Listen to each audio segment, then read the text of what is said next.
नमस्कार विद्यार्थी मित्रमैत्रिणींनो, त्याचबरोबर गुरुजन वर्ग. मी मधुकर वारभुवन, सहाय्यक शिक्षक, नवी मुंबई महानगरपालिका, माध्यमिक शाळा क्रमांक 111 तुर्भेश्वर.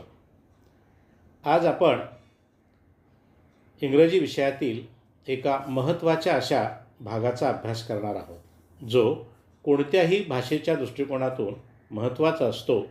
जसं की आपण मराठी भाषा जेव्हा शिकतो तेव्हा त्यामध्ये शब्दांच्या जाती असतात आणि अगदी त्याचप्रमाणे आज आपण इंग्रजी या भाषेच्या शब्दांच्या जाती अर्थात पार्ट्स ऑफ स्पीच यांचा अभ्यास करणार आहोत, ज्याला आपण आपल्या या स्लाईडमध्ये नाव दिलं आहे understanding the 8 parts of speech.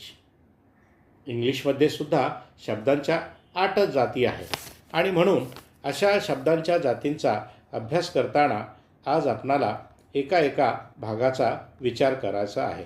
मित्रहो, आपल्याला कल्पना आहे की मराठीमध्ये शब्दांच्या जातीमधला पहिला भाग आहे नाम.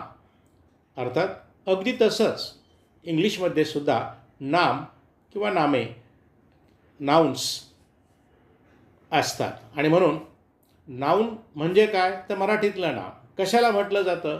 तुम्हाला दिसतं आहे की naming people, places and things. आपण असंही म्हणतो ना मराठीमध्ये की नाम म्हणजे काय असतं तर व्यक्तीचं, ठिकाणाचं, वस्तूचं ठेवलेलं नाव वगैरे किंवा ज्या नावाने आपण त्याला ओळखतो. तसंच इंग्रजीमध्ये जेव्हा आपण नामाचा विचार करतो तेव्हा आपण असं म्हणू शकतो की noun means a word which represents a person, place or thing. आपण जर एक्झाम्पल्स पाहिली, कशाला रिप्रेझेंट करतं noun? A person, example Ram. कुणाला रिप्रेझेंट करतं? प्लेस, उदाहरणार्थ मुंबई.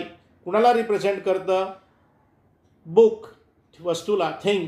तर अशा प्रकारे नाउन्स हा पहिला भाग आपण या शब्दांच्या जातीमधला अभ्यासलेला.